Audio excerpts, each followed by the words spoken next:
My name is Hanni Kamaly, and I'm a visual artist that was born in Norway. My parents are Baluchi, or from Baluchistan, which is a population that live between Iran, Pakistan, and Afghanistan, and between the borders there, or across the borders. It's an ethnicity that comes from across the borders, and they moved to Norway as UN refugees, and I was born in Norway. My mom came pregnant to Norway, living in this kind of dual relationship to the nation of Norway, being born in a country, a citizen of it, but at the same time experiencing the other parts of it.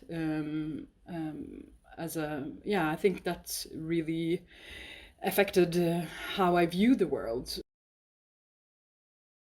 I was really interested in like photography. My dad has like dabbled into photography as well.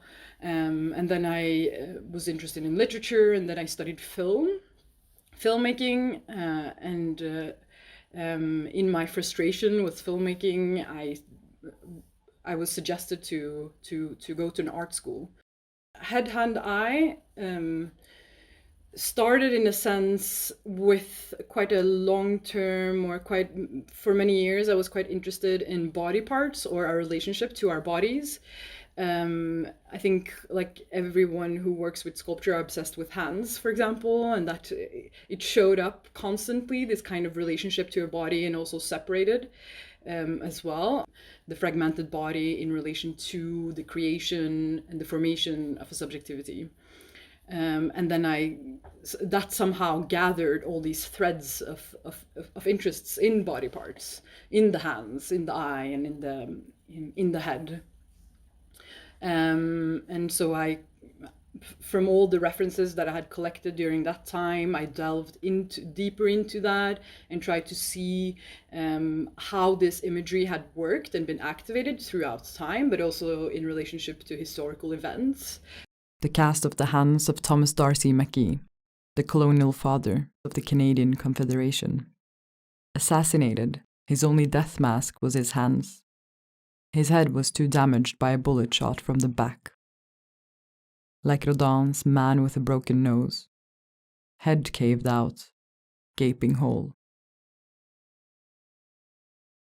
What about the death mask of Chief Atai, the Grand Chief of Comale, from the islands of New Caledonia, a French colony in the Pacific Ocean? During the 1878 insurrection between the Kanak natives and the French, a fight for independence led by the chief, the French came in possession of his hand and his head. The remains were brought to France, as written by the Anthropological Society of Paris. The head was studied and used for researching the cranium of the savage race. Cast, then stripped down to just a skull, inscripted with the words, Atai, the chief of the New Caledonian Rebellion, killed 1879. I think it's about showing history and breaking down historical narratives. So it's not this kind of timeline that we often see from the beginning to the end, but to retell it in a different way. And so it is about narratives, historical narratives precisely, and the most let's say general ones that we have, or that we're taught, and then to present or to do a new historical narrative, which is also personal, but also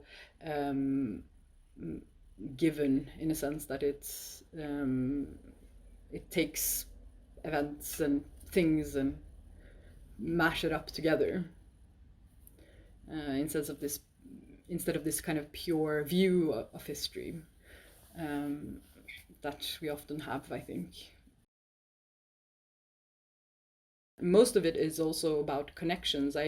When I read or when I look at things, I always think there's so many connections between, and that these connections are quite important, and how they could then be traces and pathways into different stories or into different places, and how these connections are bridges between and comparisons, and like the references and similarities they can have, that could somehow unite quite specific stories, basically. I always think like these kind of colonial histories are right outside our doorstep, and they can exist in like very specific objects that can suddenly open up the whole world, or open up the kind of network into the whole world, because it is some sort of constellation, very much, and we're all somehow part of it or implicated by it. It starts usually with an idea or a thinking of something, and it can be quite vague, just a feeling of something that kind of pops up through seeing things or thinking about things, and then often, if it happens organically, it's just like the sense that you carry around, and that you view with sort of like glasses onto the world, and then moves into being particular. So I decide, okay, I want to do something about this, and I start doing research, read, look at things, and try to collect all of that. I make a lot of mind maps. I try to sort of see then the connections and the lines that have between different things, but also how one thing can go deeper into many other areas. And with these mind maps and images that I try to collect and look for as well, in the end I try to distill it into the video itself. For me, the sculptures and videos are very much connected. It's hard to say where one begins and the other one ends in that sense, but during the time of making the sculptures, they're usually informed and of something again that resonates within me, and then I do look at subjectivities and how subjectivities have been dehumanized, and that type of research informed the sculptures. But I do think they're very much connected, even though they look quite, with a glance, they can look quite separate, and it's quite different visual languages, but it's working with the body, and even though the sculptures themselves are more abstract, they're, for me, quite concrete. It's actual material and working with your hands, and kind of manifesting specific ideas into physical space. So for me, yeah, quite, the one doesn't exist without the other. Maybe they're animal, maybe human, maybe insect-like, and I think it's this kind of ontology, I suppose, like what is to be, or what is life in that sense, but then to create this kind of tensions that exists for human beings, this kind of skin-like appearance, or this movement-like appearance, becomes the focal point for the work.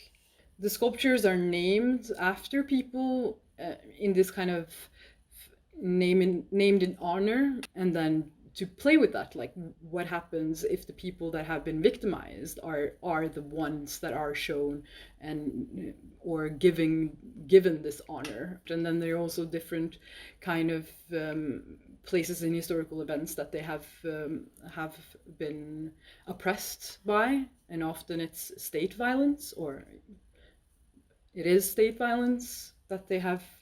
And then to think about that, like nation building is often within sculptural and monumental works. You don't build a nation without having a monument, but then also thinking of what the nation states do in terms of people and violence towards people. Violence is kind of hard to define, I find, because it's both this quite concrete, something that is subjected onto someone, and then there's also this violence that is kind of nameless, just existing in society. I don't know if that makes any sense, but I think violence is often this thing that doesn't make sense, but then we have to try to figure it out somehow, and it exists in so many ways.